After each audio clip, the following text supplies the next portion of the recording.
৭৮তম জন্মদিন উপলক্ষে ইলিশ, মুরগ পোলাও সহ পছন্দের সব খাবার খেয়েছেন শেখ হাসিনা। এছাড়াও ছিল আরো বিভিন্ন কয়েক পদের খাবার। সাবেক সরকার প্রধান যেমন খাবার পছন্দ করতেন, তেমনি সব খাবার পাঠানো হয়েছিল তার জন্য।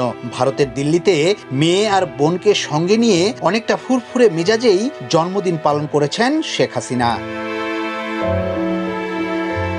ভারতের বিভিন্ন গণমাধ্যম বলছে, জন্মদিন উপলক্ষে শেখ হাসিনার কাছে কেক, ফুল এবং বিশেষ খাবার পাঠানো হয় মোদী সরকারের পক্ষ থেকে। এরপর মেয়ে সাইমা ওয়াজেদ পুতুলকে সঙ্গে নিয়ে জন্মদিনের কেক কাটেন শেখ হাসিনা। দুপুরের খাবারে ইলিশ পোলাও সহ বেশ কয়েক পদের খাবার খান তারা।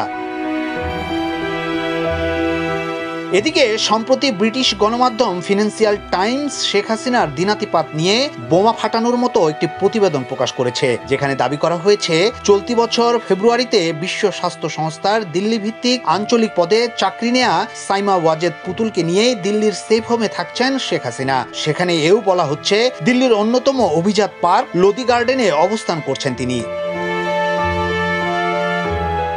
ফিনান্সিয়াল টাইমসের এই প্রতিবেদনের পর নড়েচড়ে বসেছে ভারতীয় মিডিয়া। এরপর তারাও এখন শেখ হাসিনার কার্যকলাপ নিয়ে নানা ধরনের প্রতিবেদন প্রকাশ করছে, যেখানে উঠে এসেছে শেখ হাসিনার দৈনিক রুটিনের গল্প। বলা হচ্ছে, বাংলাদেশের সাবেক সরকার প্রধান নিয়মিত পছন্দের খাবার যেমন খাচ্ছেন, তেমনি দৈনিক পত্রিকা, টিভি, মোবাইল দিয়ে বাংলাদেশের সব খবরাখবর নিচ্ছেন। এমনকি মোবাইল ফোনে অনেকের সাথে নিয়মিত যোগাযোগ রাখছেন। তার সাম্প্রতিক কিছু কল রেকর্ড ফাঁস হওয়ায় এসব তথ্যের বাস্তবতাকে সমর্থনও করছেন সবাই।